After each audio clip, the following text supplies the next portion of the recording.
evaluate n factorial divided by n minus r factorial when n is equal to 6 and r is equal to 2.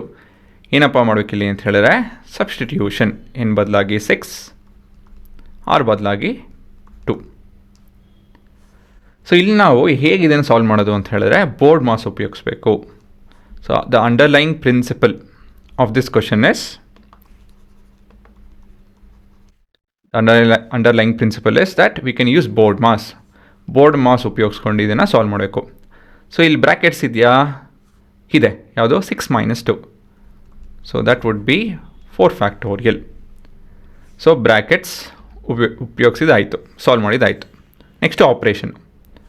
So ಇದು ಇವಾಗ ನಾನು 6 into 5 into 4 factorial divide by 4 factorial ಅಂತ ಹೇಳಿ I can rewrite. ಆಯಿತಾ? ಇವಾಗ ನಾನು division ಮಾಡ್ಬೋದು. ಕೊನೆಯದಾಗಿ ಉತ್ತರ ಏನು? 30. ಇದು 1 and 1. So answer is 30. ಸರಿನಾ? ಸೊ ಅಂಡರ್ಲೈನ್ ಪ್ರಿನ್ಸಿಪಲ್ ಏನು? We can make use of BODMAS. ಸರಿನಾ? ಇಲ್ಲಿ ಇವಾಗ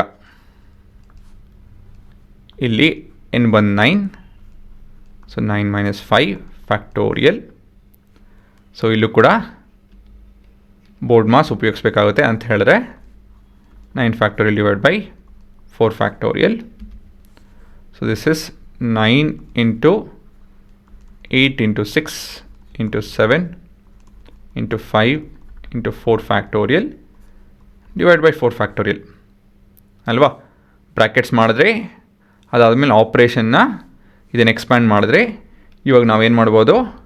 ಡಿವಿಷನ್ ಮಾಡ್ಬೋದು. ಸೊ ಕೊನೆಯದಾಗಿ ಇದು ಉತ್ತರ ಬಂದು ಇಲ್ಲಿ ಮಾಡಿದ್ದೀನಿ, ಇಲ್ಲಿ 15 120. ಗೊತ್ತಾಯ್ತಾ?